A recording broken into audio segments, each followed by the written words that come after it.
Hello, everyone. Welcome back. Hello. Hello. We are now episode 4. This one should have been the cubed episode. But it is episode 4, BitCast, the unofficial Vodcast of BitCraft Online. Today we have a lot to talk about compared to last time. We have our amazing co-hosts. If you want to introduce yourselves. Hi, I'm Tal. You know me. I'm at war now. I'm Shocktor, and I think you know me. And I'm not at war now. Tell it, or tell the other way over that way. Yeah. You did rock up for like 30 seconds though, and then now we're at war. So you have anything to say for yourself about that? I don't know. And I am Ember, also known as Kat. I'm not at war. Have never been at war. I'm glad that I don't have that badge on my shawl yet. Yeah, welcome in.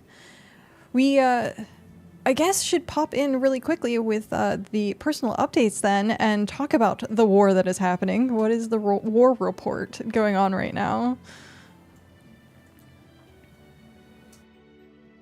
Yeah, basically we just have a small claim.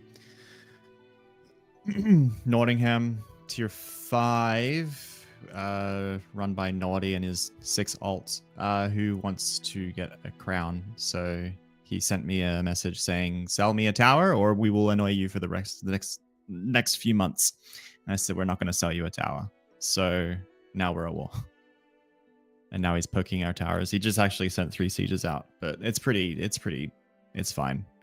I've got a So question. the entire Region 5 went purple because that's kind of our, like, oh, we're at war now. And we're in a large alliance of three major factions and one minor faction, all in an alliance that's like, so we're in wartime. So they're all helping to make sure that, to keep everything basically the same status quo. So they're helping defend also. I do have a question about that because you get a crown as an emperor no matter what, if you have land or not. He just wants a really fancy one. He wants a shiny crown because they changed it so if you don't have any land, you have a broken crown. Oh. And he wants a shiny one. I didn't realize that. Okay. It was part of the last update. I think September 2nd's update, not this past update. I must have missed that line because someone said something about broken crown knight. That's my fault. I must have missed that little line. Well, they also gave you the opportunity to take off your crown entirely, which I immediately did. Right. But apparently, if you are on a boat and you are on someone else's boat as a passenger, your crown comes back. Oh. Yeah. So if you're trying to find hidden emperors, just invite them onto your boat, because then their crown pops up. I haven't actually gone through any of like the wartime sieges. I think I watched Darude's video for like maybe like 10 minutes. It seemed like it was just capsule runs after capsule runs. Is that pretty much what's happening right now? Right now, they're not even attacking with anything meaningful, so we're basically ignoring it. But yes, that's how war works. It'll be capsule runs and stuff like that. There was some ambiguity because in previous wars, like in Region 1, a lot of terraforming and stuff was used. Right. To defend the towers, attack players, blah, blah, blah, like attack their settlements and stuff like that. But in this case, when that happened and mods intervened, so there's a big thread about it on Discord to like kind of land on a consistent ruling on how that's going to happen, right? So is because there's a rule that says, everything between empires is fair game, but it's ambiguity is like, oh, is that just sending capsules there and back? But like, oh, but you can terraform to defend a tower, but you can't terraform to set around a settlement. But if a tower is close to a settlement, are you allowed to? There's just way too many different ambiguous rules that they have to do case by case, and then one person got punished, and then it's like a whole mess, especially because other people didn't get punished in the past. They actually sanctioned it, so it's a disaster. But for the most part, it's calmed down at this point. Now it's just kind of capsules going back and forth. Yeah, I can definitely see that being frustrating. So I'm gonna let Shock, the other war vet, talk on this for a little bit. So as far as personal updates go, our settlement is 85% to tier 5. I'm we're lagging behind quite a bit, but we're getting there. We have a great team, all of us working on it around the clock, and it's getting there. And so yeah, other than that, the game is still being very much enjoyed. I did recently learn, I'm behind on a few things here, but I did recently learn about I was using a different BitCraft map, and I learned of the better BitCraft map that actually shows roads, and now I want to build more roads because I think that's cool. Yeah, that's great. But yeah, it's as far as war goes, yeah, it's the capsules. It's unfortunate that has to happen, but I think with a lot of this, and maybe we were gonna have the discussion, I'm probably getting ahead of myself here, but I did want to just say that as far as the terraforming and all that stuff, doing this now at least gets it ironed out before the 1.0 access. Yeah, no, it's a net benefit. As annoying as it can be, ultimately, I think that like a positive will come out of it in that we can have clearer defined rules of engagement, which is really important for this warfare stuff. It's the growing pains. Yeah. So those were my updates. Nice. Tel, do you have any other updates other than war, or is your war paint just constantly smeared on your face right now? No, that's it. That's basically it. I'm in the bunker. So with this past week has been busy. Well, actually, the past like 2 weeks have been busy. With the introduction to dungeons, we rushed getting settlements up at every single dungeon so that people had access to banks, to markets, to rampart, to benches. We pretty much threw that up within 48 hours. We didn't know that you could see the dungeons on the map until like way too late, and people had already started like kind of placing stuff down, but we were like, oh, as soon as we figured it out, we were like, we're placing everything. We had stuff already ready to go. As soon as people were saying like dungeons were even going to be launched, we were like, okay, get settlements going, get people's like gearing stations to like make sure they have a place to stay outside the dungeons, or if they need to just drop stuff off, just kind of like a wayfare for people to just kind of congregate before these dungeons or after the dungeons. It's also been really good because each one has been labeled, so people can be like, oh, I'm at West Dungeon, or I'm at East Dungeon, or I'm at South Dungeon, even though people want to call it Central Dungeon for one of them. But with more dungeons coming out in the future, like we're going to have to reestablish different naming conventions for it, but getting 3 settlements to tier 3 in 48 hours was... with all tables, quite a feat. But we did actually have like a decent amount of people that come by and said, hey, do you need hand stuff? Clearing out land was like the big thing, because a lot of these places had just jungle, like not literally jungle, but like forest, where we were like, oh, it's going to take us 4 hours just to clear this out. But yeah, that's been the major update for us, because we paused doing tier 6 just to work on everything else, and then we have another settlement that we want to try and help get up for region 3. It's just I'm focusing more on region 3's growth than our personal growth at the moment, and so we should probably redirect that focus back to like actually finishing tier 6 at some point soon.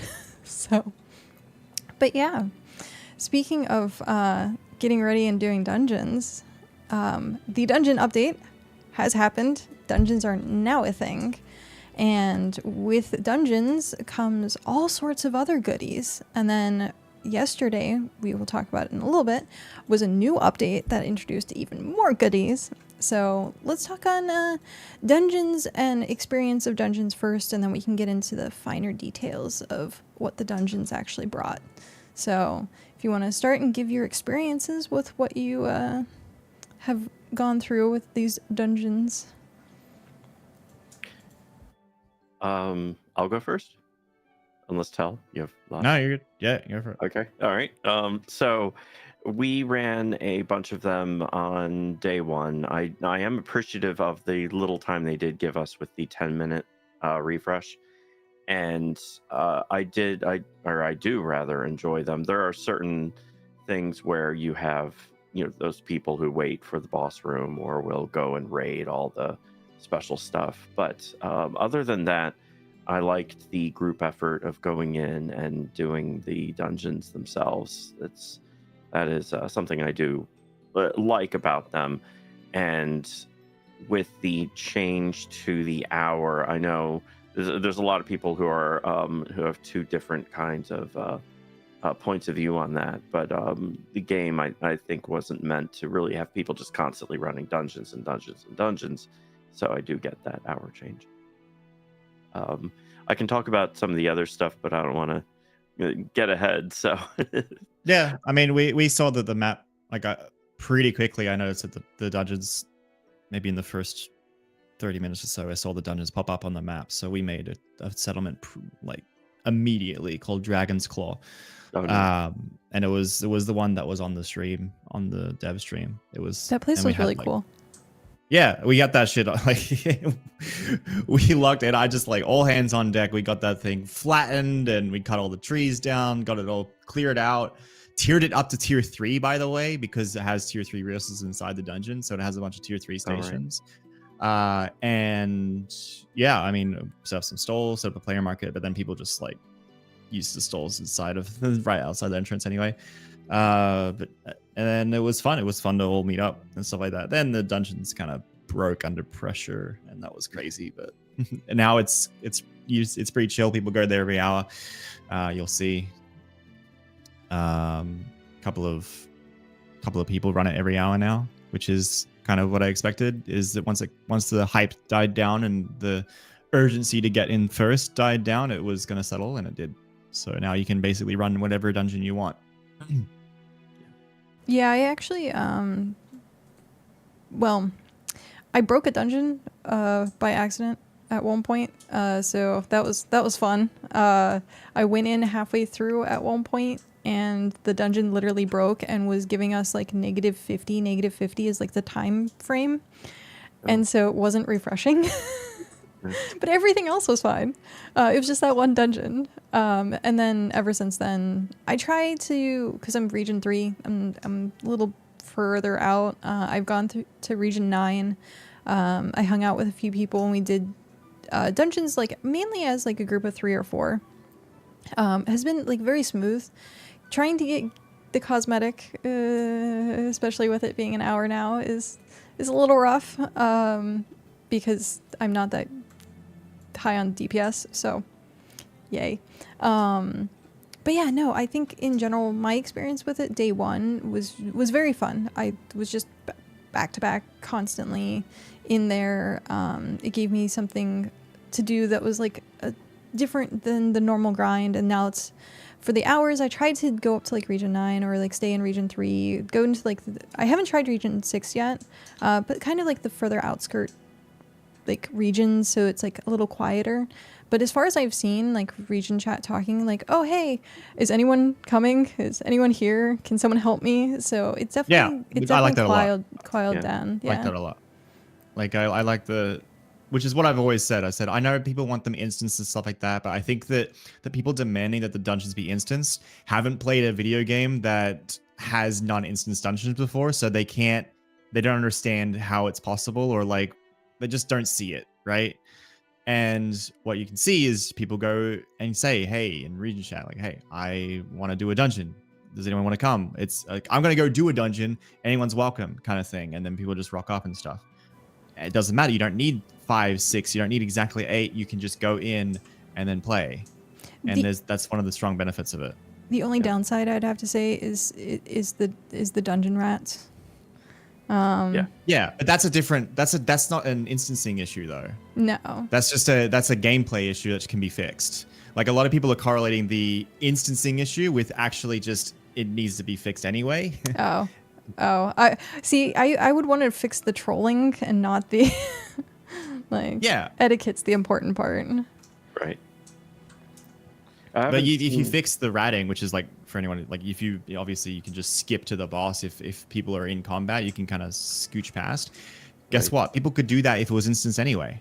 You might get in a party with someone and then they might go right ahead. That's right. True. So instancing isn't gonna fix that. It's just that just needs to be fixed in general. Yeah. But also with that, people are going in apparently just death running to like certain areas to get some of the loot, which brings me to the loot in the dungeon. You have new gear now. We have the new duelist gear that is done by collecting the fragments, which is usually what I've seen people. They don't even do the boss. They just kind of like death themselves to like a place where they can get the resources to collect these fragments. The armor stands and stuff. Yeah. And then they peace out. But yeah, the duelist gear, it's been nice. I've been rocking it as my everyday exploring gear now. So what's your thoughts? The duelist gear is actually good for hunting too, technically. Yeah. It's the best hunting gear in the game. Okay.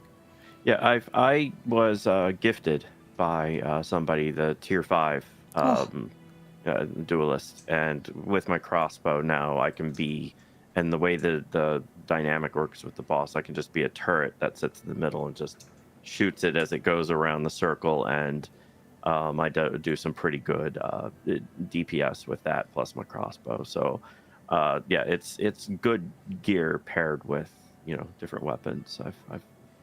I've been enjoying it, and also my survivability out in the wild now is a whole lot better. I think it's a little glass cannon-ish. Oh yes. Like I made outside. it glass. Yeah. Definitely. I can't take on more than 2 birds in the jungle at once, but I can survive a bit unless a queen shows up, in which case Yeah. I might be toast. But I think killing something fast enough is also a defense in itself. Yes, exactly. Yeah, this is true. But yeah, also we have gear. We also have weapons. Has anyone gotten one of the epic weapons yet? No epics, but a bunch of I rare. haven't actually done any dungeons. I haven't had time. Well, you've been fighting a war. Yeah.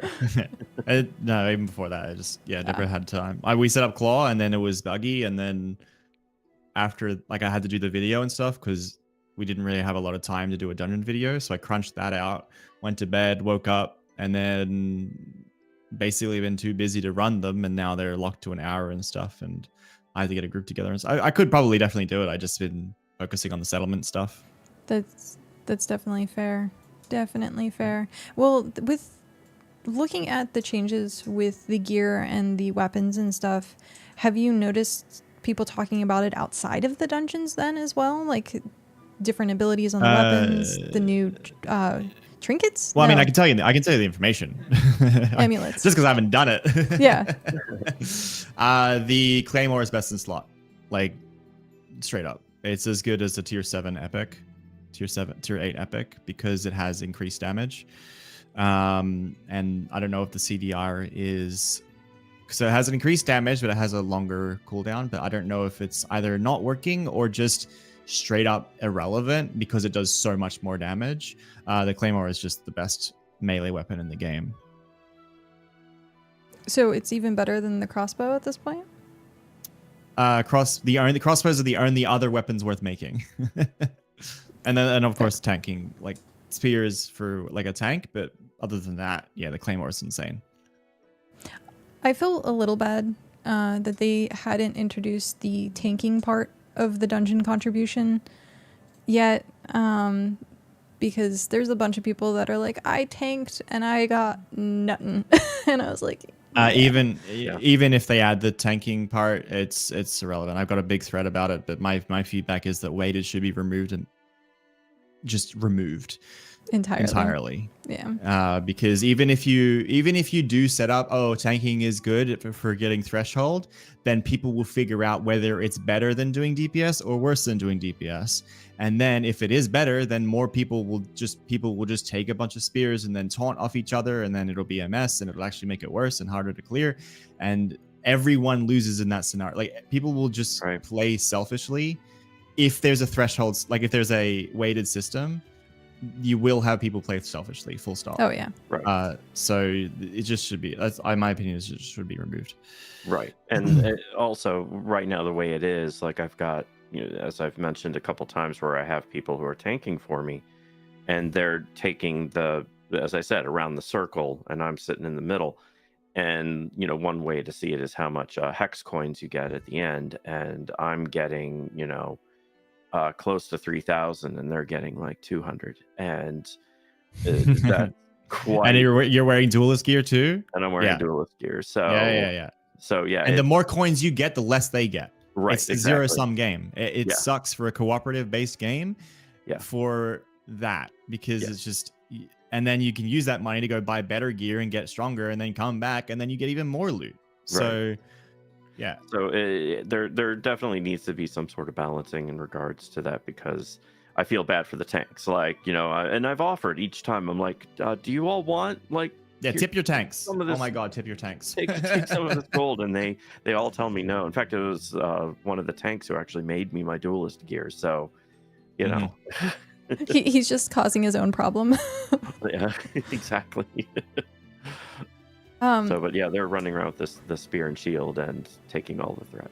But also, speaking of loot, bringing up a good point, the personal loot in the dungeon, it's all personal loot. So if you see a bag on the ground, it isn't like other MMOs where you have to like split between people, or if it's someone's bag and you can't get it, it's all personal loot. The first dungeon that I did, I actually was releasing a lot of my bags thinking that it was group contribution loot and not just my own. And so people who ran with me like the first few times was like, oh, extra loot. And I didn't think that it was personal loot. So keep that in mind. It is personal loot. You can pick up anything that you see on the ground. There is sometimes where if you're running a dungeon pretty quickly back to back, I don't know how well it or what's happened with the hour cooldown at this point, but you'd actually see like loot that was left behind spawn in the new dungeon, which is free for anyone to pick up. So there's stuff like that. But yeah, so loot, the weapons, the gear, there's a cosmetic that looks super cool. It's just the headpiece. I kind of actually looks like my hair. It's just really cool. Reminds me of Princess Mononoke's, like the headdress as well. So that's been cool. It has like a 0.00008% of dropping. I've seen one person in game with it. Yeah, one person. I've seen a couple people. I've seen a couple. We tried at one point, but it didn't work. And then also, as Tel brought up earlier, tier 3 materials. So tier 3 materials, if you want to talk about that and what that entails. Has anyone been actually picking them up, or has it been just straight to the boss? Because the boss is worth so much more. Our groups in Region 1, we clear, so far every time we clear every room and people are going after the pottery and all the things. I guess we're kind of odd in Region 1, but when we've been doing it, I like getting the bricks because then I don't have to fire up bricks later, and that's nice. But yeah, it's missing the main one, the one that everyone wants. That's leather. If leather could drop in there, you would see a lot of people. Yeah, leather would have been really nice. Yeah. Because like they added the 3 most irrelevant resources. Right. They added clay and bricks and right. concentrate, and it's like, where's the leather and cloth, guys? Yeah. Yes. Exactly. A little leather and cloth in there would maybe get a lot more people. Yeah. Well, also, it's been talked about multiple times of having more dungeons in the future. So I'm sure we're going to find tier 5, tier 7, tier 1, tier 2, like the entire array of tier dungeons. So hopefully the resources change a little bit. Maybe it's not just the pottery. Maybe it's not just the stones and stuff like that. But yeah, I think they should have lent on the professions more, because I think that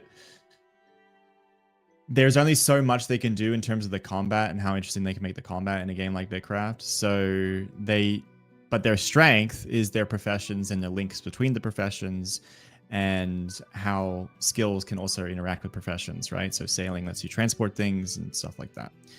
So I think they should have lent more on the professions side of things and had a lot more dungeon resources available to mine. Not just a boss at the end with a loot sack, but a bunch of concentrated ore that you can mine that gives you extra ingots or extra concentrate, or just helps you skip a step. Other things like that to give non-combat players incentive to join Slayer parties. Things like that. Like go full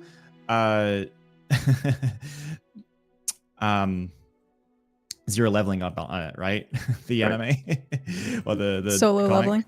Solo leveling, yeah. Just like have miners and stuff who just go in and like mine all the crystals and this and that. So that's what escort I think. Parties. Yeah. I think that the game's strength is professions and skill grinds. So to have dungeons more built on that, I think would be its benefit, because I don't think they will be. I don't see how they can make it complicated or advanced enough to make PvE players more satisfied. But I could be absolutely wrong about that, because they said they are working on more advanced mechanics and stuff. And this is just kind of a basic little dungeon thing to get us going. Speaking of the mechanics, I want to interject super quickly while we're on the topic, is the way that they did the mechanics for the boss is very introductory of dungeons in MMOs in general, you have like one or two mechanics. I do think that it was really well done, the AoE and seeing the AoE go out. And then also having the area effect with the daggers or like the broom wide throwing knives thing that he does. Right. Stuff like that was interesting. Also figuring out ways to circumvent it. So people have figured out ways to not have the daggers go out so you can regen, stuff like that. Like finding those little intricacies of like the mechanics to me is very exciting as a PvE person. And so looking at maybe there's going to be two bosses. They have multiple mechanics, and maybe there's like more AoE that goes out, more complicated AoE that goes out. Turn it into Final Fantasy 14 where the whole room is just AoE. Like stuff like that. And there is ways that you can make it more engaging. I do think that the fine tuning with like WASD and the movement is going to be, because if pathing is still weird and you want me to get out of this giant AoE and go to this tiny little place, the pathing probably just going to get you killed. So that's from my side as like a PvE person, and hopefully like seeing more of it. But yeah, I also go ahead. Okay, I was going to say on that subject, what I like about it is it's the most complex mob in the entire game. So to me, it was a big step forward. Compared to like other games, it's still has some work, but this, I hope, this is just like, the beginnings of more to come. Like you were saying, Ember, it's nice to see a more complex fighting than just, trying to stay alive in a battle of attrition with a mob, and this is, I do like, I like this. It's a very good start and shows that there's possibilities. So yeah, I say that I don't think PvE players will be satisfied, but that's because they have really, really high expectations. However, I will say that I was pleasantly surprised with the amount of mechanics that the boss had. So it's a good introduction. And the telegraph AoE and stuff like that. Yeah. Yes. Yeah, I agree.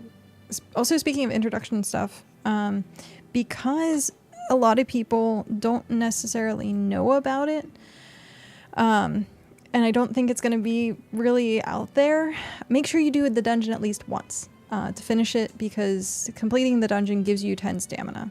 So I just want to throw that out there for everyone who might not be interested in doing the dungeon or like haven't gotten to do it yet.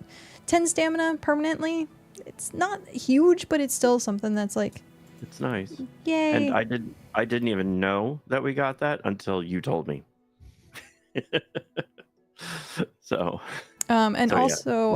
new Rampart task items. So I don't know if people are really going to talk about it that much, but yeah, those are the two things that I definitely want to let people know is a thing.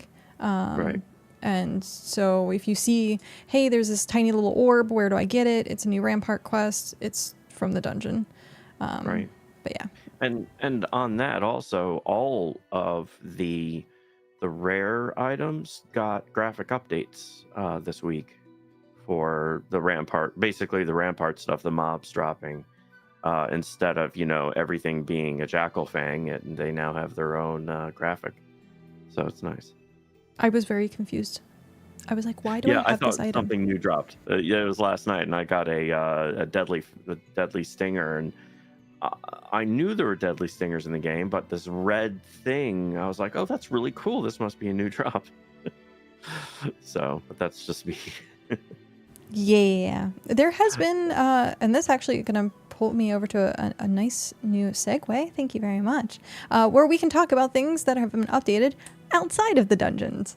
I'm going to go over here, pull up this fancy screen. So we're currently looking at the patch notes for September 2nd. Some of this we've already touched on, like the combat ability update. Action bar stuff has changed. They're remapped some of the keybinds, so please be aware of that if you're using crossbow. I had one crossbow, and it was like 4 was the I can't move anywhere, and then the button turned into 3. So, Right. That's still good. Yeah. Tel, do you want to go through and pick out some of these things that you're familiar with and want to talk about? Which updates are we looking at? Okay. September 2nd. Yeah, okay. So we had the nameplates are really cool. Enemies go from like a medium alert to full attack mode and stuff like that, which is really cool. Let's see. Ultimately, the biggest change is going to be the combat abilities. So let me check all the weapons.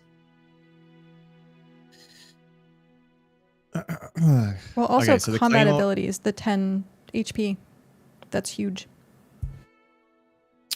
Yeah.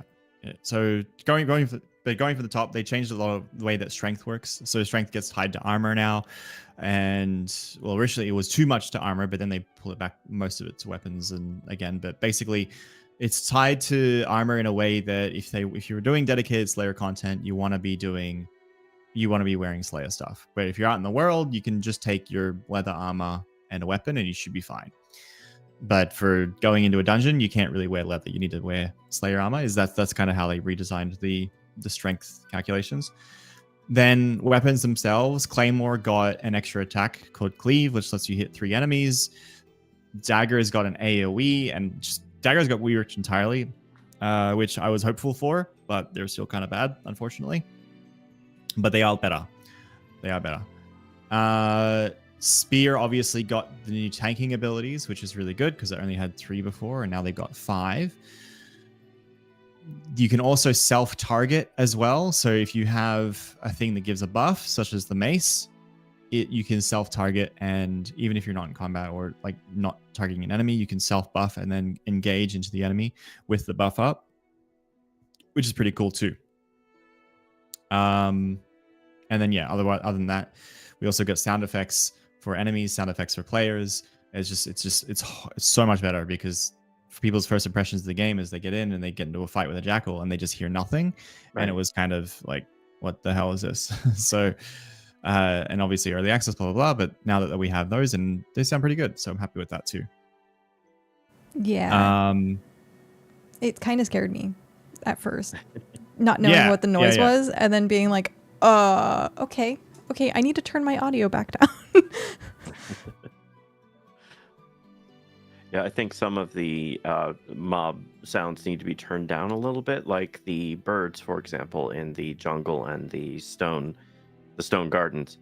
Those birds, the drones, basically drones, queens, soldiers, they need to maybe be knocked down a little bit in volume, because when they do their normal sound that they're nearby, it is so much louder than all the other sounds, even louder than the boat sloshing, which is already pretty loud.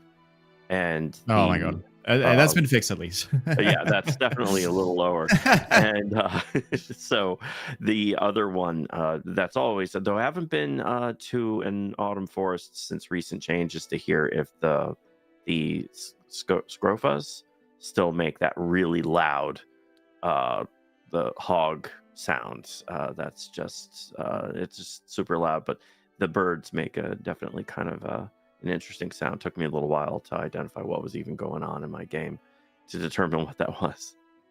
So, but I do like how everything has a sound now, and that's improved. Yeah, it's just so much better. Auto attacks all good. Yeah, dying is so much worse now, but that was probably part of the dungeon. That was just tied to dungeons, right? They don't want you to go in and cheese it.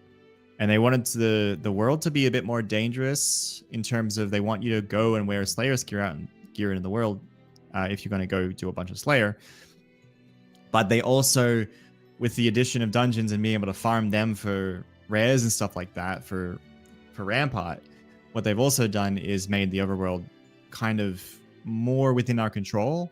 The mobs are less aggressive. They won't go at you from miles away. They won't wander around from their spawns so far, and they'll group up less. But also the world is clearable. So if you want to go and clear out an area of a bunch of jackals and stuff before you go mining there for a few hours, they will stay dead for a few hours. They won't just respawn in like 15 minutes again. So while they've made it a little bit harder to run around in just leather gear, they put it a little bit more in our control, so you can go out, clear out, come back, and then you can go gather in that. And what this is this is a pillar. The way they want you to be able to, or the way they want you to kind of play, or their vision for how you play, is you're in your settlement, in your town, and before you go out on an adventure, you need to decide what gear you want to take, right? The whole vaulting thing is a not really intended. The people how you put things in vault and then take them out. That's not really intended at all. It's actually, you're supposed to have like an armor set, and then you equip your armor set and you go out and do the thing based on what set you're wearing. And later updates will come. They are aware of the fact that there's no way to swap sets quickly, but once that comes, it'll help and facilitate that, which I believe will come in a way of form of housing. Yeah. Yep. I'm super excited. But yeah, thank you for running through that. My biggest thing, like I said, was the 10 HP after coming back.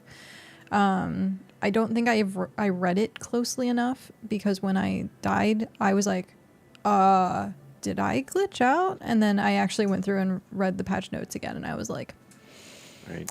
Oh, okay. But you still get the 30 seconds, I think, is it, for the fire buff? Yes. Yep. You have time to get away. Yeah. But it sounds like not in dungeons. You still get attacked in dungeons, or is the fire buff still in dungeons? I don't know. I didn't pay too much attention to it in dungeons, because as soon as I'm up, I'm back to attacking. So I just know that because I die. That's like something I do in game. And I have noticed the 30 seconds each time. But as far as in dungeons, I haven't paid attention to it because I'm immediately attacking right away. Gotcha. Yeah, I died a lot too. Potions, people who made potions, now's your time to shine. Yeah. Okay, so jumping from September 2nd now over to September 11th. This one's a little less of an update. Shock, are you familiar with any of the stuff? Do you want to point some stuff out that you were... With the yesterday's? Yeah. Okay. I know a few of these. Certainly the settlements thing, showing the what tier they are on the map, is to me huge, because now you don't have to like figure out what was it, alt right click to get it to show the settlement and thing. Then you start running towards it. Right. Yeah. And you start all instead of your crafting, you come back and you're in the middle of the woods because you're running towards that claim or that settlement. So yeah, that to me, I really liked that. I mean, it's a small little quality of life thing, but I really like small little quality of life things. So that was a big thing, and also showing which ones have teleporters. Which now, when you look at the map, pretty much everyone has one. But the fact that you really can go collect them now. Right. Yes. Yeah. It's pretty. I nice. really do like that. Yeah. It feels the way my first response to the new map update with the icons and stuff. I was like, it feels like a real video game map now. It felt. Right. It feels less artificial, and it feels like, oh, it sounds weird, I guess, but it feels like, oh, hey, I'm really part of this world. I can go explore it and go look at these different settlements and stuff. I liked it a lot. I still think that the overlay is the Empire overlay is dog water, because it used to be good with the whole river thing, but now it sucks. But that's like a whole other thing. Right. I miss the map the way it was, where you could see the rivers even if you hadn't explored the area. I liked the outlines. So now, because that's how I was able to plan some trips across the map. It's how I got to Ember's place from region 1 to region 3. I could plan the trip based on the rivers, on the unexplored map. But now it's just it's all gray, except with the colors that are overlaid with the empires. We just need to pair up with Metronome and be like, here, give us the run through. Yeah, exactly. And then the other, I can run through the other parts of the update. The The UI positions are a little weird. Sometimes my inventory drops down, where it's just poking up out of the top of the screen. So that, I do like how it's supposed to remember the positions. And I look forward to that being refined a little bit more. I've not tested out this. Players can teleport using the map if they're close to a waypoint. I haven't tested that. I haven't seen like how close to a waypoint do you As actually far as need I can to tell, be? as long as you're in a claim with a waypoint, it lets you teleport to another claim with a waypoint. Okay. Yeah, I have not tested that out. So that's something I'm gonna have to do tonight to try. Which is nice when your claim's really big because you can just yeet. Right. It takes you 5 minutes to walk over to your waystone. Right. And I'm gonna skip over because I'd rather have one of you speak more about the house timer thing. Yeah, I got it. Because I'm not as well versed on what was going on. Do the rest. There. Do the rest. Do the rest. Yeah. We'll go back to the housing thing. The spawn rate of sketches in the desert, I will definitely have to try that since I have a home. Since my land is literally the desert, I'm gonna have to go there, and I have to add supplies to my desert home anyway, so I need to go and check that out, what the change is. And the inner light is no longer granted when logging inside a dungeon. I haven't tested that out, but that's good. That's for the people who are spawning or leaving dungeons and coming back, and to take advantage of the inner light thing, so that they could basically cheese the dungeon a little bit. That's nice that they changed that, because that is a major thing. Because you could log out, log in, and then run through the dungeon a good way until inner light went away, and then you could log out, log in, and keep going, and that way you would avoid all the mobs at the beginning. So that's nice that they changed that. And I haven't tested out the rebalance of the weapons and the amulets. I've not been able to test those. The new amulets are so nice. Yeah, I definitely need to. Yeah, there's so many tanking amulets. They're so good for not getting loot. Yeah. Well put. But as a DPS, I very much like those. So thanks, game. Sitting on his pile of goddamn hex coins. Right, yeah, I've got my pile of hex coins, and they've got their amulets. That seems to be a fair trade. But yeah, and again, the houses in the fix, and the I haven't tested the buildings rotation, the pillar shaping. That's the showing the original terrain. I need to test it out, because that always kind of drove me crazy just a little bit. I keep forgetting pillar shaping exists. Yeah, I did it a couple times. I've seen people do it with wood, and it looks pretty cool with that. And I want to see how that works now with trying to do that. I think that could be very cool. And the audio stuttering, I still have the music off in game because I don't think it rotates fast enough. There's a lot of silence, so I will eventually put it back on, but because the audio stuttering, that was where there was always audio stuttering. And then a couple of these other fixes, the hunting tooltip, incorrectly showing storage. The incorrectly showing storage logs for your own stuff is kind of funny, to be honest. You could also see other people's banks. Oh, I didn't know that. So if you clicked on a bank, you could see what people put in their bank, and the log would just show everyone who interacted with that bank for a while. Oh wow! I did not ever see that. I was gonna say, did that get changed? Is that what this incorrect showing was for that? Yeah, there was a couple of things that shouldn't have been showing it. So Town Bank was one. I feel like there was another one I can't think of. It says deployables, but I wonder stalls, if they're talking about stalls and stuff like that. Stall logs were good. I like stall log. They're still there too. It was the Town Bank, and I feel like there's one more. I just can't remember what it was, but it was something silly. Yeah, it was something silly. So you could just see what anyone did. Yeah, you see what people are up to. I mean, SCDB exists, but anyway, that's right. It was funny to see it in game. It's like, oh, I wonder what this dude's doing. But so yeah.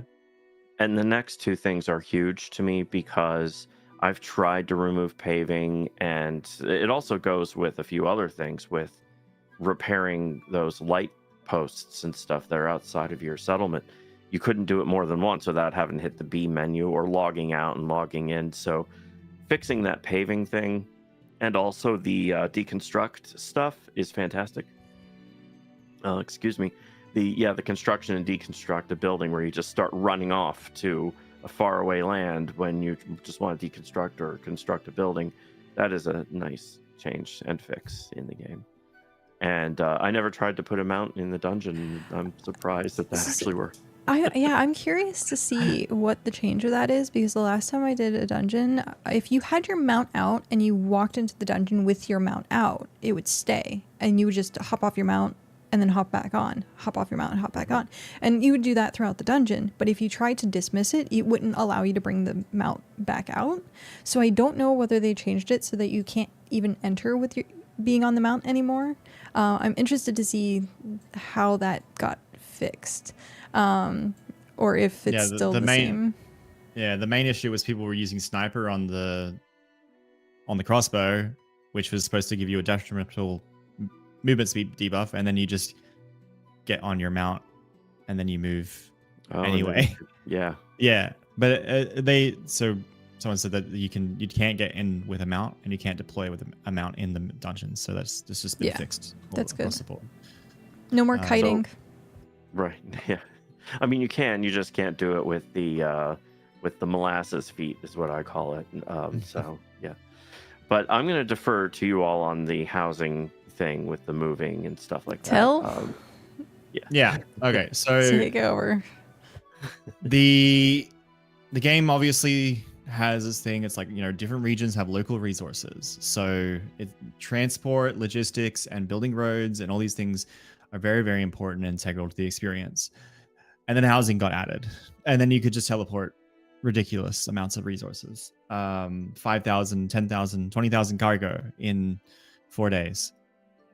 So, and you just go do something else, and then you come, and then it's done, right? This month they're working on fixing and adding improvements to logistics to make it easier to navigate the world and move all these things, because before, when the cap was tier 6, it wasn't so bad, but now that the cap is tier 10, it's compounding, right? And it's just, we need tens of thousands of these cargo, and we don't have the facility, like we don't have ways to move it. So everyone obviously just went to the least path of resistance, which is housing. This update nerfed that housing teleport to the floor, because it's not an exploit, I guess, but it's just an unintentional part of the system that needs to exist because of the way that eviction works. Nowadays, it is 10 minutes per cargo item, which wraps up to be 100. Like, one stack of cargo is 16 hours plus a 12-hour base. So and it caps up to 1 month. So if you have 5,000 cargo, it will be 1 month to move your house. Which is basically, the goal is to make it not even a consideration to be thought of. It's like, if I want to move 1,000 cargo, do I want to wait 2 weeks, or do I just haul it, right? Or engage with other people who I can pay to haul it for me, which is a whole big part of the game that was actually removed with the housing update. We had a settlement called the Hansa, which is a group of players who wanted to, and we paid them too. They transported resources from Dragon's Tail to Dragon's Head.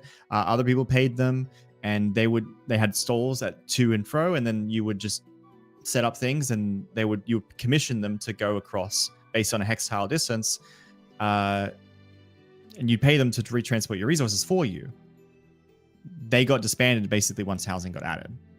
So that's the kind of thing that this fix is trying to fix. What's the frustrating part for some people is the fact that there haven't been transport improvements made to compensate. But again, we're just returning to baseline. Over the next couple of weeks, we should see transportation improvements and rebalances. Yep. I was going to say, they have talked about the gondola systems and making stuff like that easier for transportation. And now talking about more so the intent to play the game and being like travel based Do you see that changing the way that you play the game specifically, or that your settlements play the game specifically? I don't know. I don't think many of my core members used it that much, to be honest, or I don't remember them using it that much. I don't use it as well because I'm a scholar. I don't really deal with much cargo, and I guess being a very central kind of trade hub, we didn't do too much house teleporting. Not that I'm aware of. I could be ignorant of that. However, we had the opposite effect in that the housing actually removed part of our gameplay. So I'm glad to move towards getting some of that back. Yep, that would be good. And my experience, I never thought of using a house to move stuff, but yeah, moving, like, even we're nowhere near anywhere where there's tier 4 trees, so getting tier 4 trunks to start up when we went to tier 4, getting the trunks and getting the fiber, that was always a problem. And I never once thought, hey, I could just use a house to move all that stuff, because it was a pain to move it across the map. But that's the purpose of the game. Use the roads, use the boats, and get it there, which I did. Just took a little while. Yeah, it'll be interesting to see what the next improvement with like cargo and boats, or if they put like increased stuff for like increased cargo tabs, increased item tabs. Like it'll be, I can't wait to see how they change that so that it's easier for people to make these caravans and make these travel routes and start implementing more of that actual travel based part of the game. Like just hopefully being able to actually do it just a tiny bit easier. I don't even mind if it's fast, like not even faster. I just mind that it's easier, because trying to get across like rivers and stuff like that, you have to unload something. If you have an ox, you have to put it on the other side. You have to ferry your boat back and forth. And the fact that the wagons and like the boats are not consistent cargo size or item size or stuff like that, where it makes it really difficult for a player to just suddenly haul something from point A to point B, even if it's 10 feet away from them, because of the different cargo sizes. So I do hope there's a little bit of a balance with that. So we'll see. Yeah. But yeah, I think that's it for like the last couple patch notes. We lost a Tel. Goodbye, Tel. Yeah, we lost him entirely, unfortunately. I don't know. He went poof. He went poof. We'll keep an eye out and see if he comes back. It might be internet, might be. Thankfully, I'm using this program. And so it doesn't mess up anything else. He's just disappeared. So I'm used to doing like Discord, and if someone leaves, I love how he's looking at the spot where Toe used to be. Yeah. Goodbye, Toe. Goodbye. But we should, while he's gone, I can actually talk about the other thing, which is the plushies. Yes. Oh, the plushies. Tel died. I see that. Yeah. Hopefully he'll come back. I don't know if his internet or what happened, but who can tell what happened to Tel?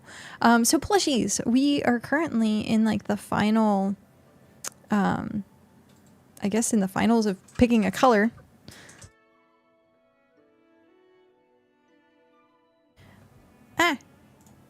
Something happened.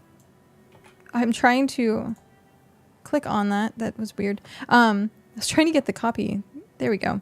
So if you haven't already voted, please make sure to go vote, particularly for number 2.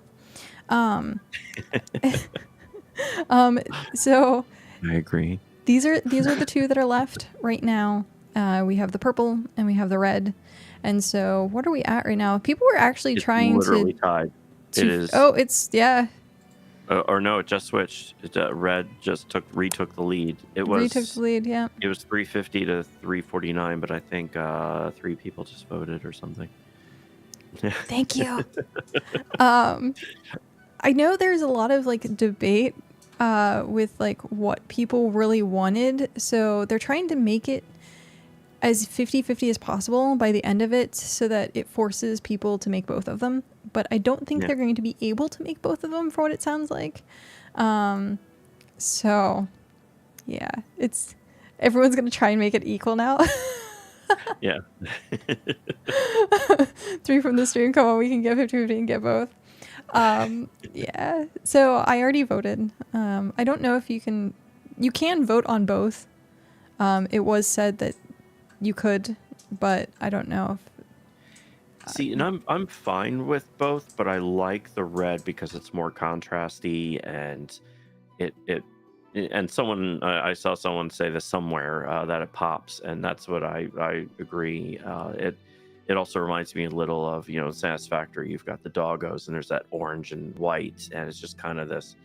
I think when it's made, I think the brighter red will actually look a lot better than kind of the muted lavender, light purple kind of look, and that light blue. I think there's just more contrast with the darks, with a darker red than the purple. That's also my opinion. Yeah. Each person can have their own, because there's people who love that purple. So, and I like purple in general. It's it's nice. I like how the other one pops from a design standpoint. I also think more people would buy the red. Probably. Yeah, I agree. It's interesting. I do like the red. Yeah. We unfortunately still don't have Tel, but that is fine. We can I don't see him. Maybe his internet.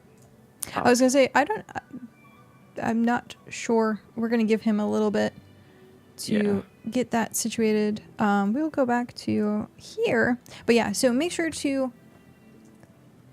vote on that. Vote correctly, so we can actually get them. I can't wait. They're gonna be super cute. Hopefully, I'm interested to know what size they're gonna be too, because what if they're actually like the size in the game where at that point they'd be like this big, right? Or if they're gonna be huge, make tiny ones the size of your head, probably. But yeah, so yay, we got a Tel coming back. Ah, there he is. Yay, welcome back. Oh, I have to. Oh, you are here. Yeah. Did the internet die? No, I blue screened. Oh no. Oh, blue screen. Oh no. I heard something screened and then Oh no. No, I'm bringing the game back up. Sounds good. Okay. We were talking about the colors of the plushies and how red is the correct one. Yeah, I was looking at the 2 remaining ones and I was kind of like, you know what? I think I'm going with red. I agree. I'll be contrarian. I just like, again, the contrast, the darker kind of color. And I think it'll look better BitCraft players. Yeah. The duality of automata. Yeah. I was a little sad to not see the black one make it into the running. But because like when I actually looked at it with the picture being expanded and seeing the red details on the owl, you don't really see it in game all that much. Mm-hmm. And so seeing actual like pretty details, I was like, oh, I want that. I want that as a plushie. Yeah. But yeah, no. I originally voted for the red one. The red one was actually my first choice because, again, I looked at all of them and I felt that one had the best contrast of colors. And the black one had the opposite, where it was too dark. And then there was, I guess, the lighter ones were too light. And then the red one was just that, that Goldilocks zone of being just right. I'm also a little biased of like the red. So just saying. Yep. But yeah, Tel, you are, looks like you are back. Are you ready to go with your settlement showcase? Yeah. Give me, I'm going to teleport over, but All good. Now, this is gonna seem biased. Yeah, it's fine. But it was submitted by our viewers, so It was. fair's fair. Everything that's true. I'm here. And look, We will make sure. teleporter is in a very good spot. You'll be happy. Yay! Yay! It's about 3 steps away. So It's almost as close as you can get without it actually touching. yeah. Now this is Dragon's Tail. So this is a sub-settlement of the Ottoman Empire. However, I don't own it. It is run by a player called Gabriel, and it's mostly been supported by a few very, very dedicated players. Schnitzel Dragon and stuff like that. This is a very, very popular settlement in Region 5 because it's the first Tier 5 settlement inside Rocky biome, whatever. Rocky Stone Garden. Rock Garden. Stone Garden. And there is I don't know where they're on the map exactly, but the roads here lead to a Tier 5 and a Tier 6 mine. So wagonable, obviously. And this base has been very, very good for basically just a lot of people. Or maybe it was Tier 4 and Tier 5, but just a lot of people would come here and for their own claims, mine down the Tier 4 and Tier 5 rocks, go to the mines, get a ton of ore and stuff like that. So for the whole region of 5, it's been very good. But as you can see here, we have our distinguished, Tobin logo. It's like that. And we also have a lot of verticality in the settlement. So we come down the stairs, we come over here. We have a little bit of a district there, but then we'll come up the stairs to the smelting and mining area, which is they have more of these than other things because of the bias toward the settlement or towards the biome. But Rocky is a hell of a place to live. When we saw this place originally, I wish I had original screenshots because this place was a mess. I literally criticized them and said, this is going to be impossible. And they've made it work really, really well. Yeah, it's a tough biome. That is a very, very tough biome. So not only it's not only they're not living next to it, they are living in it. So when they first slapped this claim down, they were living in the shit of it. So yeah, these roads go all the way to the mines down there, and there's a mine up north. There's also to the north, there's a swamp biome too. So they've got. Oh, it's like prime location. Yeah. Prime mid-tier, all the crappy biomes. Mm-hmm. It's this way. Yeah, this is a swamp way. And again, now how do they handle the switch from rocky biome to the swamp? Because ours, for example, it's huge. There's a giant drop, and people gave up on that. Let's go take a look. Well, we'll follow the road anyway. But this is the settlement here. They got their first Tier 5 house done, which was graciously donated. And yeah, this is very much not my settlement. It is a true neutral kind of everyone benefits from this place. Kind of like the Dragon's Head and as well, the Dragon's Head market. These cities have been designed to just be beneficial to everyone. So I love how spread out it is. Really nice. Mm-hmm. Yeah, there's a lot of space. Yeah. They've managed, and it's just like, well, instead of flattening all this down, they just lead up to it. And, obviously, I think the claim borders are fine too. So like this isn't exactly claimed, but that part is, and they've been really careful, even though it's really big. The way that they've spaced out the claim borders is actually not that. Yeah, paving and roads and stuff like that, not needing to claim it. This gets skipped, and then you have the actual settlement part there, and the stability is still high. So their costs are actually quite low because of, I think it was Schnitzel Dragon's effort to keep it quite low. So 123 per hour there. Yeah. For such a really, really big place. So I guess I can go for a walk to the swamp.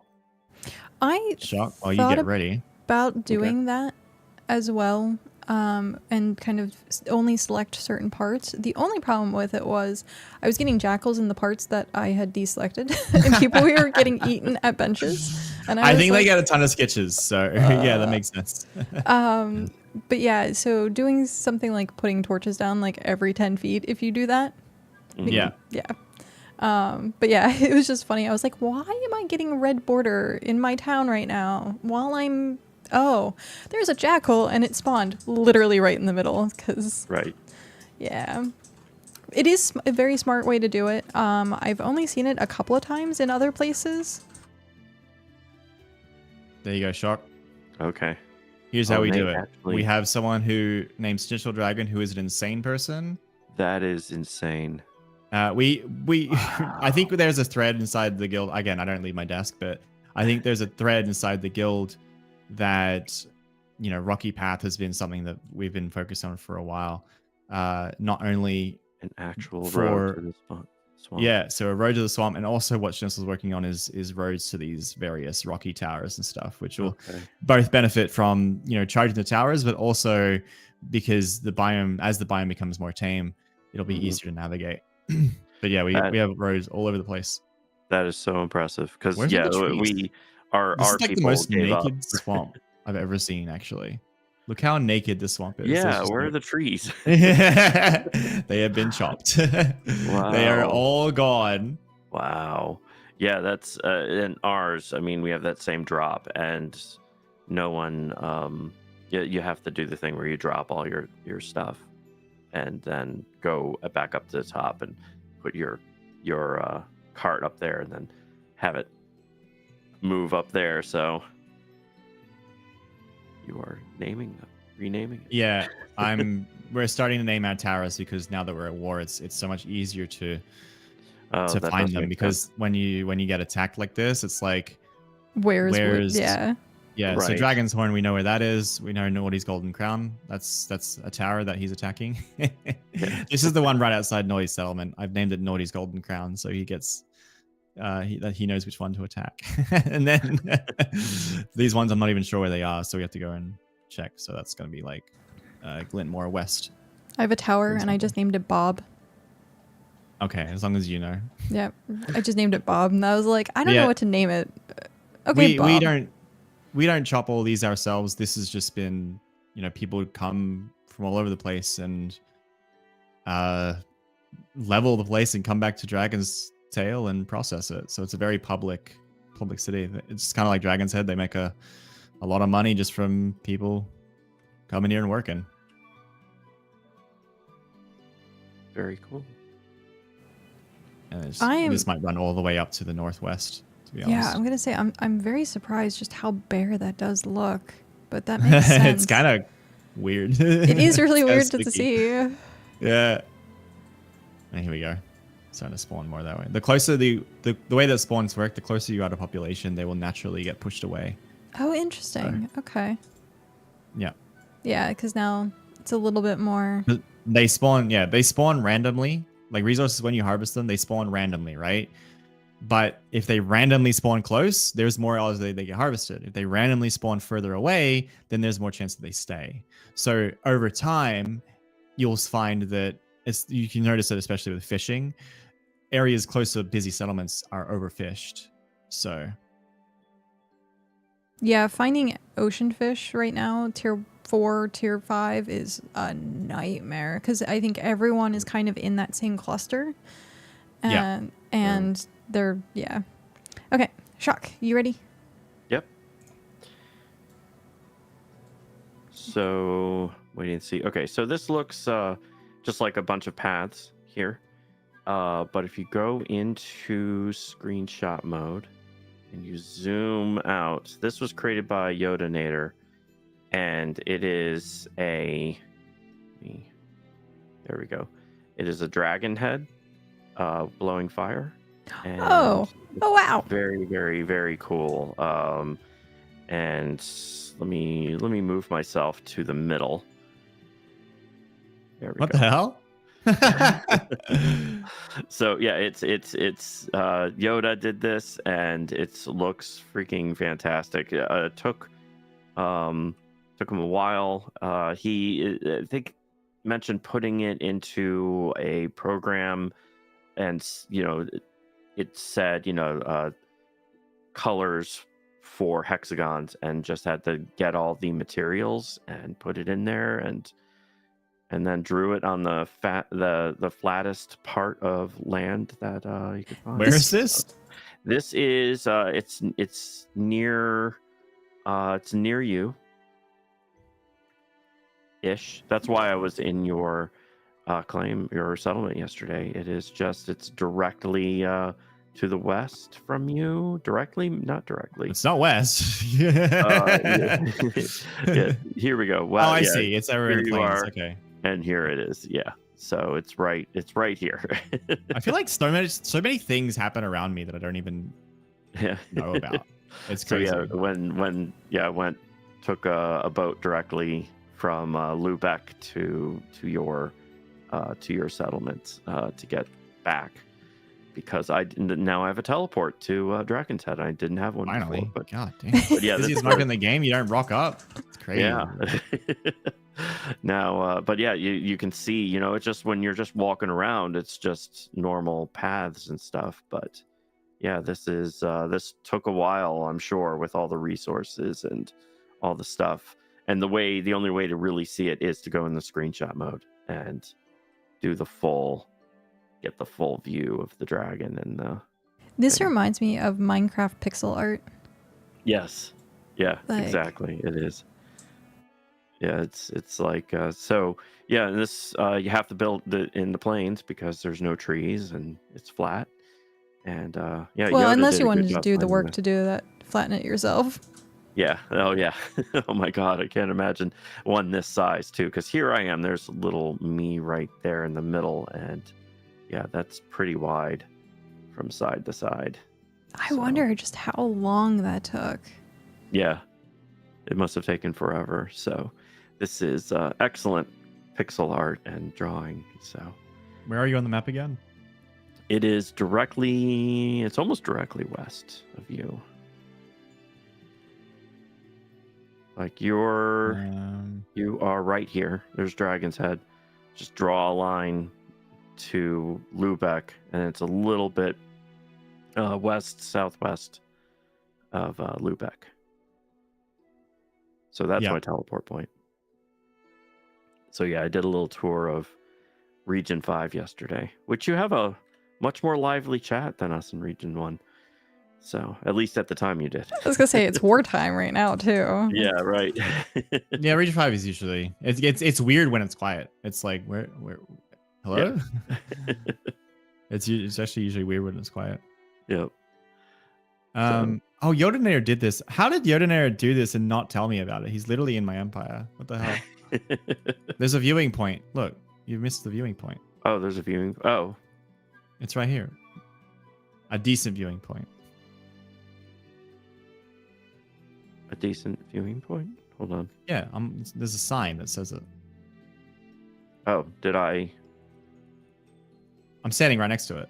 Oh, you're there. Oh. I don't see you. Oh, there you are. I am apparently blind. I didn't see you. Okay. There we go. Yeah, the viewing point. So are you going into from here? Yeah, you screenshot mode, then you can... Oh, yeah, that is much better. Yeah, there we go. Yeah. Kill that ox real quick. Yeah, I wish I could. I'm not high enough hunting level for that. I want to be, though. But yeah, there you go. That is gorgeous. Yeah, very good. There's a little bit, you get that mist. I have the depth of field turned off, essentially, but you still get that kind of that mist when you're viewing out far. Because see how the colors get more saturated the closer you go, and the further out they kind of like you go into the clouds essentially. So it gets rid of some of the saturation, but you can still see the picture. Very cool though. No, that is well done. It's interesting that it's just out in the middle of nowhere. Like you'd actually have to have someone being like tell you where it is to eventually, or you run across it trying to get jute. Like. Yep. So very good. And there's Tel running in there. I'm embracing my dragon's head. It's yes. Mine. Yeah. You did this? I did this. Yeah, there you go. You are now the owner. And you definitely have a very long name. It's the first time Yeah. I've seen you in game. Oh, you've never seen And my title? I've never Oh, seen it it's in game glorious. because I've only ever seen you stream, so I've never actually seen your name. You should have in seen it during the person. demo. It was the entire B movie script, and it just went that's across funny. the whole screen, left to right. It was hilarious. That is funny. That's So you're really the reason funny. they character capped it. I said, unfortunately, this is a problem, and I don't want to tell you this, but you need to fix it. It was great. Nice. But when they fixed it, they didn't retcon my own title, so.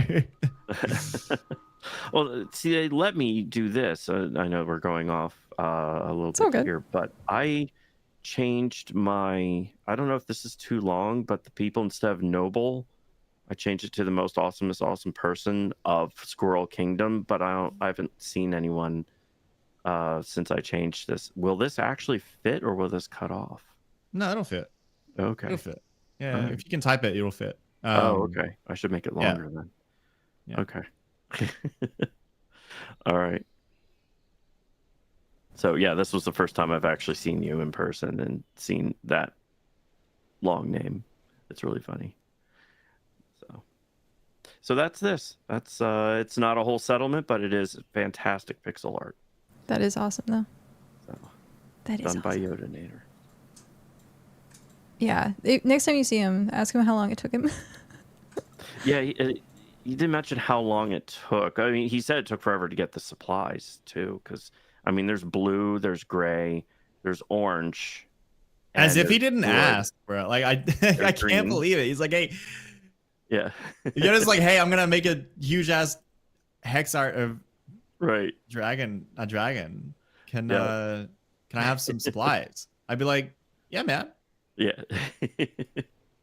So yeah, it's there's a lot of different colors here, up to tier 4. It looks like it's 1, 2, 3, 4 in the colors. So very good. It's excellent. Yeah, you can. So, and someone, I'm gonna show it again because yeah. I think some people didn't see it. So because I'm running around here, you go into screenshot mode and then you can see it. So there's a picture. Here's the eye of the dragon and the fire coming out and the tail. So there you go. That's the dragon. Yeah, I wish it was more saturated with the colors. I'm trying to get it. So there you go. So that was my assignment to show. Yay. Thank you for showing it. Now it's Ember. You. It is my turn. I currently am also showing off the duelist gear. So this is tier 3, what it looks like. Oh, I could have shown. I've got the. If you want to, after you're done, I have the tier 5 on. Oh, you have the tier 5. Yeah. I'm trying to find where. There it is. It's just a bucket. But yeah. So Yeah. this is the duelist gear, and we are currently at Greywood Outpost in Greywood Empire.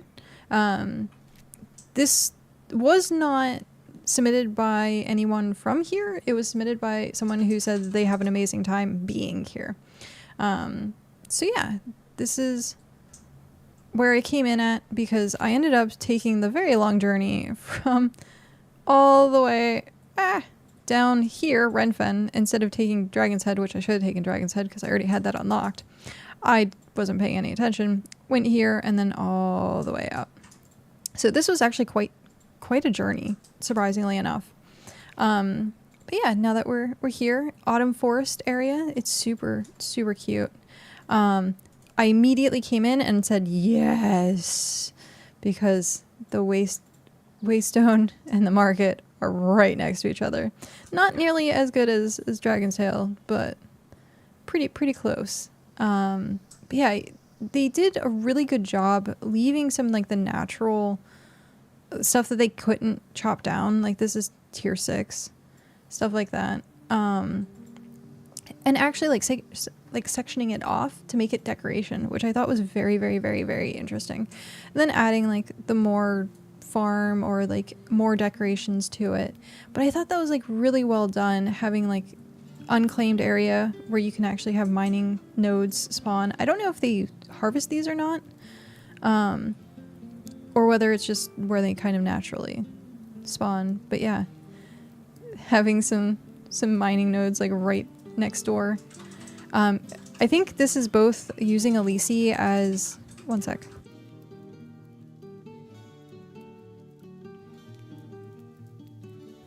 Using Elise as decoration and like using it as the NPC, because you have Heimlich like right next door. And they're kind of like in their, I don't want to say respected areas, but they're like tucked away nicely so that you don't really notice them. But I'm sure it's probably a nightmare when you have quests to go through. But they're mostly in this nice little corridor. It is spread out, but still like decorated. I love this kind of walkway. People doing these like lampposts. So it being in this like forest area still seems nice and not as cluttered as some of the other forest areas that I've seen. Everything's just so nicely tucked away. Oh, not trying to chop stuff down, but like the fact that this is tucked away in the trees. There's Rampart. Like, it's been so cute, so quaint. I'd get lost trying to actually use this place, but I think the way that they've done it, if you're used to being here, it actually feels more like an MMO town. Make our cozy town your home. So like they have large resident. There are no houses you can access. But yeah, it feels super cozy. And I can understand why it got submitted. You have each area is sanctioned off to like what it does, but it's so cute. The fact that you have the red and the green, I can't wait if they have Halloween decorations. This town will go nuts with Halloween decorations. Like, it looks so pretty. So some of the stuff that is a highlight for this area is you have all the Scaffa around. They have a large Amirium cave. I think I pronounced that right. So tier 3? I think that, yeah. I think it's tier 3. So they have the cave like right here, which is really nice. Reaper's hideout, they have roads. They have like not as like big roads, but like small path roads. Most of the places, like I followed this one up into here. I haven't followed this one out to the Reaper's hideout yet, but everything does have its own little path, which is nice. And then I'm not sure if you can do ocean fishing in here. I forgot to check, but it seems like you're able to, or you can just go up north, up here for ocean fishing, which is usually what I look for in everything. They're tier 4, so that's really nice. I don't know if, yeah, it's like tier 6 stuff in this area, so yeah, they have a little bit of work to do with tiering it up, it looks like, but other than that, it's so pretty, it's quaint, it's cozy. I think moving like in the future, settling down in an autumn forest is going to be like my go-to. Because nice. Yeah, it is great. Anytime I see these smaller towns or like the more aesthetically pleasing towns, it's like always an autumn forest. Like, so, but yeah, it's super cute. They have a world tree. I didn't visit it, but I think it's up here. Oh, there's Floofwax. It's like somewhere over here, or it might be where he is. But yeah, they have a world tree that's pretty close by to go visit. I meant to go visit it, but I very last minute rushed to get here before we started. But yeah, I didn't think someone gave a name for who submitted. I think this was anonymous. I'm gonna check really quick. Yeah, this was completely anonymous. So. Okay. Anon. Yeah. It's very nice. Yeah. So I think the biggest highlights, like I said, is they have that large cave. It's very well placed, so you can get to multiple places. It's pretty close if you want to take a jaunt down to Dragon's Head or up from Dragon's Head. But yeah, they have they have a good amount of like tiered up settlements in this upper area. So you have like tier 6. Oh, hey, Emberleaf.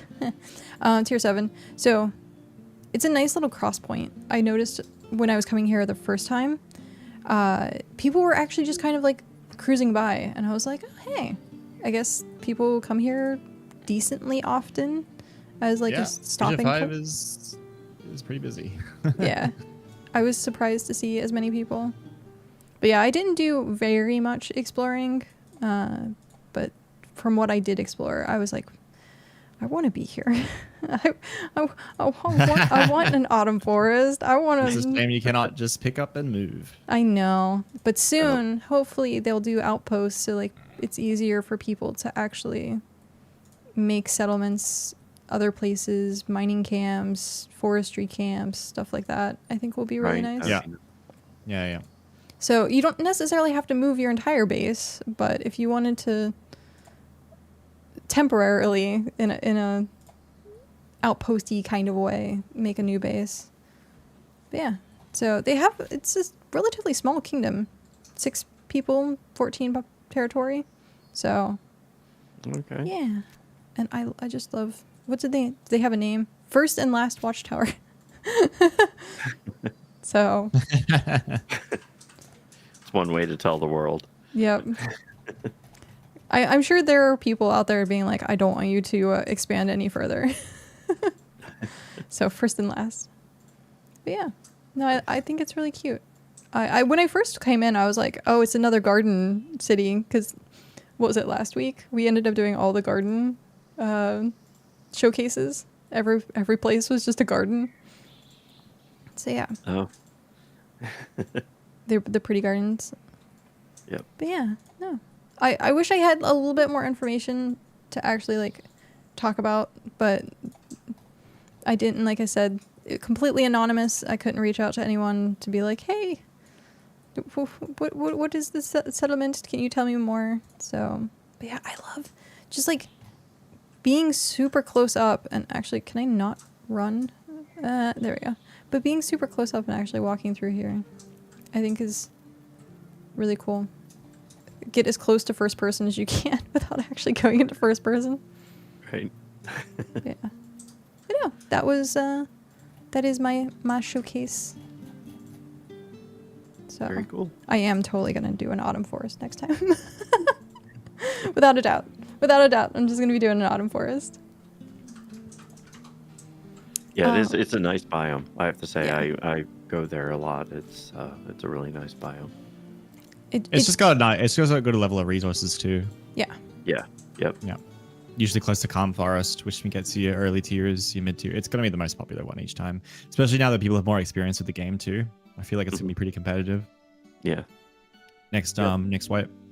We're gonna see everyone just in like 1 or 2 biomes. Yeah. Fighting over those 2 biomes. Right. I am interested to see how over the course of early access the meta is going to change for like what's going to be the best place to stay or be, like understanding like if they do expand regions, it's going to be above region 7, you were saying. So like is region 5 still going to be like the best place to like stay? Oh yeah, I mean they'll expand it if the player count warrants it. But I mean you've expressed that region 3 is really, really quiet, so I don't know if that'll happen. I think it's a risk because once you add something, it's really hard to take away a region once you've added one. So no, region 3 is cool. They can do it. Yeah. But like looking at that, if we ever got to that point, where would be the new location to be? Where like it's stuff like that I think about is like, okay, well, what if they do change like a resource, and that what if region 9 does finally get a swamp? Like random stuff that like will change over the course of possibly like mechanically of early access. Yeah, I mean the biggest change will definitely be outposts, which is mentioned something mentioned in the whole transporting update and stuff. Right. Is the way to build up an outpost faster. It's something they want to do. Been talking about multiple times. As for its implementation, no idea, but that will kind of shift the meta towards you want to focus, like bigger settlements will want to focus on your autumn forest, and you're close to the plains and anything close to a starting town, and then you want to build up your outpost afterwards. So especially as you start to need those resources, but how that is implemented is going to shift the meta quite dramatically, I think. Yeah. I do you want to see the tier 5? I was just curious if you wanted. yeah. To Oh yeah. I'll swap over. Someone said it looked like I think it's one of the enemies in Teenage so Mutant cool. Ninja Turtles. Splinter. Splint, I guess, is he the one with the kind of the purple armor? I have no idea. I can't remember. I don't watch. Okay, I don't either, but someone said, so I looked Oh, at Shredder. I'm like, shit! yeah. You guys suck. So Aren't you guys? Oh, you guys are older. Master Splinter. He's the. Okay, yeah, It's I fine. should totally know It's this fine. because that's from It's my fine. era. It's fine. But chatter saying it's Shredder. That's what Shredder, that's it. yeah. Shredder, thank you. And it was actually the person who said Shredder. Yes, that is who it looks like. So the purple armor and stuff. But yeah, that's the tier 5 stuff. That's what it looks like. That is really cool. I like the design of it. I don't like the random cod piece chainmail that's in the front of it. True. I wish the legs had a little more designiness to them other than gray, but you know. No, it's a good start. It is definitely a good start. Yep. I would like to see, and I don't know if it's going to be something, but looking at gear like this, is you could tell the rarity of something. Like maybe it had like a different embroidery or had a glint to it, or like it kind of changed in a certain way that you can tell what the rarity is. Like you can tell what tier it is by like what color it is, but I wonder if there's a way later on that you could tell the rarity, because that would be really cool. Pants off, pants on. I had to show that I was actually wearing pants. Yeah. Had to show that I am actually wearing pants. You can barely tell the difference. No. All right. But yeah, rarity by trims would be really cool. Yeah. That's really cool. But yeah. What do you think of introducing these new armor sets and what it brings? Like, do you think looking at it, oh, it's not worth it, like, to keep adding more armor sets? Is it better to like improve previous ones? Like, what do you think is like the balance? Because like Slayer did need something, DPS needed something. You have plate for tank, and you have cloth for crafting, and leather for gathering and stuff like that. Like, do you see more things being implemented being good or bad? They're more, because their vision for it is horizontal progression.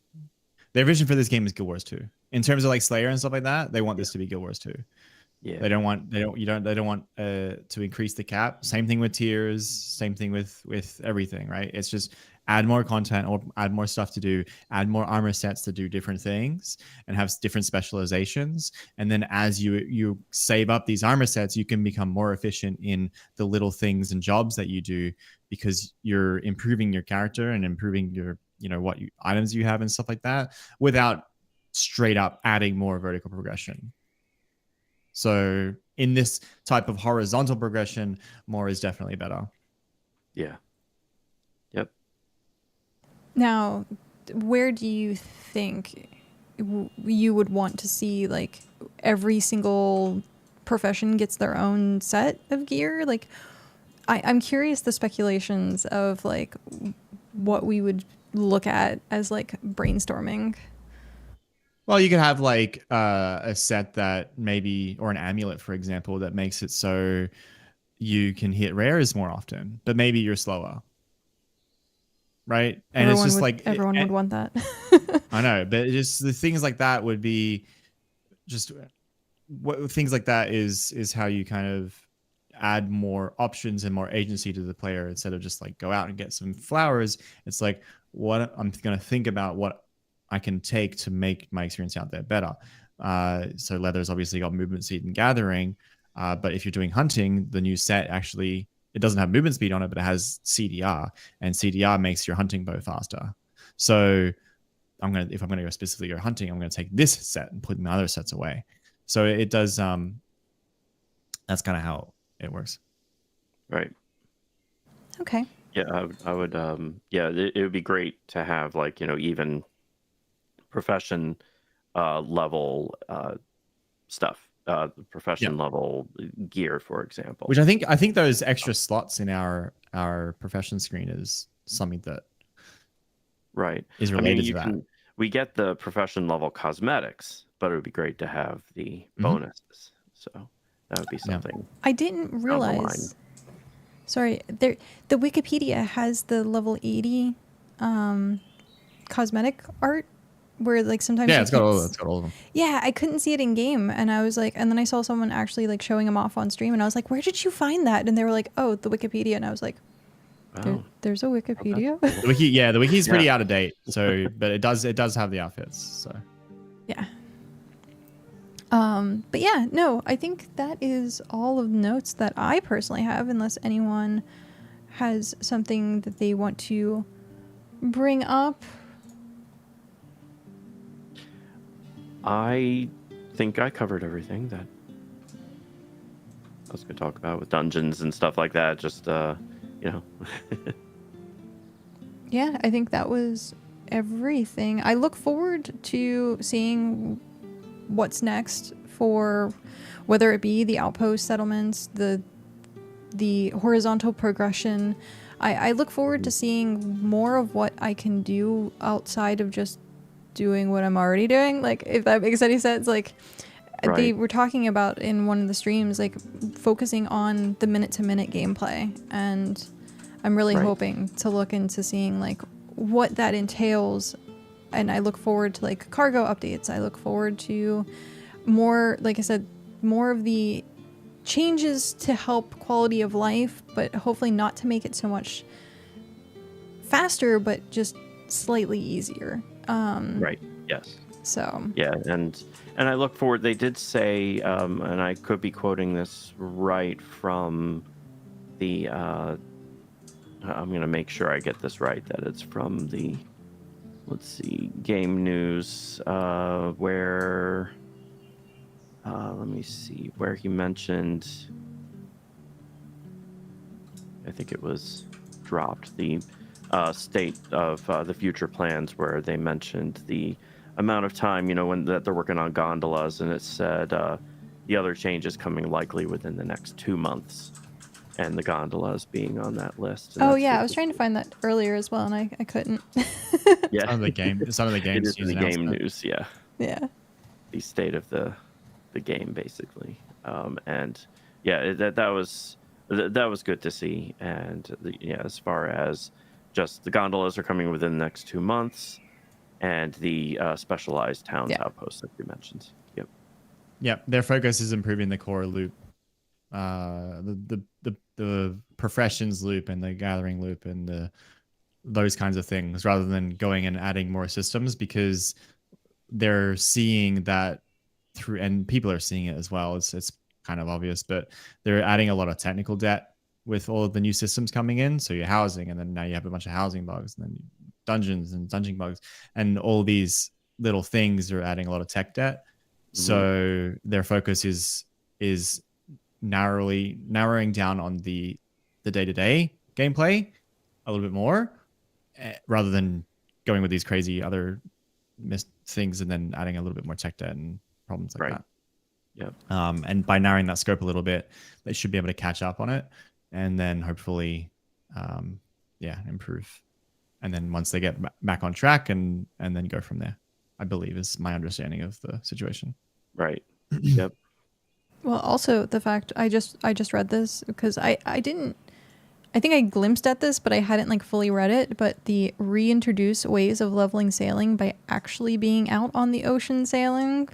I look forward. Yeah, things like that. So your daily loop, and then, by the way, for example, just so you guys if you guys didn't know, the 1 experience per tick of sailing experience was crap. It would have been. Oh, it was terrible. It would have not. It was never going to help you get to level 50. It was gonna, by the time you hit level 50, it would have been 1% of the experience. Yeah. So it is a placebo, and anyone who wants it back is falling for a placebo. Yeah. However, I did adding I did a 3-hour tour from region 1 to region 3, 3 hours, and I got 1 level from 20 to 21. And that amount of experience would be a drop in the bucket from, let's say, 35 to 36. So it's a meme and it's a placebo, and everyone's really upset about it. Yeah. Adding a mechanic, an interesting mechanic. Like if you take dungeons, right, and you compare, there's no way to level Slayer except killing mobs. Oh, but now there's dungeons. So now if you want to do a Slayer, you can go do dungeons. If there is an equivalent mechanic at that scale for sailing, that is what you should be excited for, not adding, I can sail around in circles and get 1 experience. Well, they also said, I think the last live stream, wind mechanics, stuff like that, adding something that is different to the sailing elements of it. So I think looking at doing more ocean stuff, I'm super excited for, and possibly looking at like if fishing gave you both fishing and sailing, or I'm super intrigued and super happy that it's being reworked. But yeah, I know a lot of people right now are talking about how difficult it is between getting the skiff into getting the clipper, and how the disparity of like, or that might not be the right word. The length of time between the two. Right. And how it's so long that people tend to like. But you get the ox, and then the ox is just like, it's so easy to get. And the ox is so powerful. Yes. It's just insane. And the wagon you get at level 20, and you get every upgrade of the wagon too. So they're going to add, hopefully, these things, like you unlock the clipper and then or the skiff, and then maybe there's upgrades to the skiff, which don't require as many things. Now instead, maybe it's a higher tier one and stuff. The higher tier skiffs that could give you access to more slots and things like that without having to require a big sailing level. But skiffs are better in rivers and not in the ocean, whereas clippers are slow in the rivers, but fast in the ocean. So you're going to have again horizontal progression of your different options, and then vertical of like what tier is I believe kind of what kind of leaning towards, but we'll see.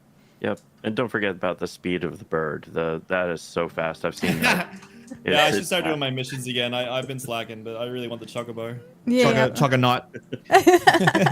Yeah, the bird mount is so fast. It's incredible. Yeah, I think, what is it? Not the first one, but the second one, the deer. So the goat's the first one, and then I got the deer, and I got the ox, and then I was like, I'm done. And then I watched someone literally running around on the bird, and I'm like, I'm not done. I thought I was done. Like. Yeah. It's like the originally getting to level 60, a vanilla World of Warcraft, and getting that the fast amount. That's what that is to me. Yep. It's incredibly fast. I'm just super interested to see what the next new thing is. It could be the smallest thing, and it's gonna make everything it's gonna make me so happy. Pets, new stuff, new ways of like. I'm gonna be a little irked having made those settlements for the dungeons and getting them to tier 3, and then if outposts come relatively quickly, and then it's like, oh well, it would have been way easier to do it that way. But yeah, I can't wait. I hope more and more. Go ahead. Go ahead. I was gonna say I think it was nice. I think it was the great words from this guy Teloril, who said, "We crawl so that when we advance in the game, they can run." So it's true. So yeah, we're going through. Did I say that, or was that paraphrasing? That's paraphrasing what you said. I totally butchered it. But yeah. Sorry, go ahead, Ember. I'm sorry. No. I was gonna say essentially that is I look forward to the little things now so that it gets fleshed out later, and like. Oh yeah, like when I was saying with the war thing, it's like, oh yeah, it's frustrating now. Yep. It's like, we're dealing with a player getting construction banned because some people thought one thing was okay and now it's not okay, and then but we're helping the devs figure out what how are they going to do it, how they're going to handle these kinds of things, and how they can improve and stuff like that. So yeah, maybe we catch some strays or get some little bit of frustrations, but I think that ultimately, if it makes for a better game and a better experience, I think that we all win. Yep, it's true. And from what it looks like, and hopefully we'll get more and more updates, and more maybe the devs talking to us a little bit more, and like just even the dev update was just really, really good. And there's so many people, other than the people frustrated that the housing got nerfed because tough. There are a lot of people who like really receptive to that update, because it was kind of an insight into the minds of the devs, because there's always a barrier between what the hell's going on and the player expectation, and as well as the dev expectation. So communicating more will help kind of bridge that, or gondola that. Yep. Or gondola that. That was cute. Nice little slide in. But yeah, we don't have bridges in BitCraft. I don't know what a bridge is. No. If we're actually going by BitCraft lore, we have no idea. We just know that you can't traverse. Yeah. And I wouldn't mind more cosmetic choices, because I know we have a few right now, but facial hair.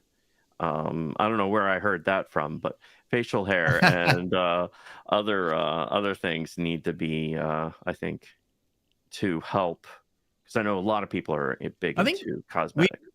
I know that the characters, like our characters, are designed after kind of like childlike features and stuff, but don't one of the Brico has a big old mustache. Right, yeah. He's got a big old handlebar mustache. If he gets a mustache, why can't we? We can absolutely get him. Imagine getting Brico's stash. That'd be so good. Yeah. So. But yeah, no, I look forward to it. I can't wait to see what the next pet is and how we acquire it. Actually, talking about the sailing experience, this actually goes into when you were talking about Slayer and how having dungeons to increase the Slayer, things that make the grind not grindy, like fishing for a frog is increasing your fishing. So stuff like that, like it takes your mind off of the grind to get something. What that is, it's giving options and agency. So instead of just go cut the nearest tree down and get more experience, right?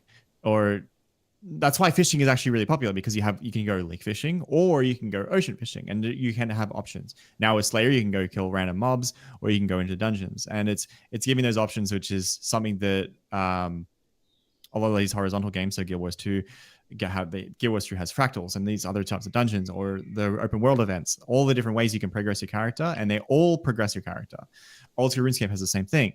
You can go cut trees, or you can go cut ivy, or you can do mini games, and it's like they've obviously had 20 years of development, but having all those options will definitely break up the monotony, because it just gives you more ways to engage with the game and progress, and everything you do progresses your character. So it's less about progressing your character and more about having fun with the game and also progressing at the same time. But yeah, things to look forward to. And speaking of things to look forward to, we should start with looking forward to where people can find you guys, because we're coming up on the end of this episode. So I'm going to send it over to the outros, unless anyone else and anything else they want to say. Okay. It is on you. Go ahead. Tel. Hi, I'm Tel. I was waiting for the thing. I'm Tel. You can find me on youtube.com. If a little site called youtube.com. Just look up Teloril. It should be pretty easy to find. I do BitCraft videos. I do other MMO videos. And sometimes I talk about things and go on about random tangents and stuff like that. If you like those, take a look. You'll catch me streaming, but usually I'm focused on YouTube. So, and my war.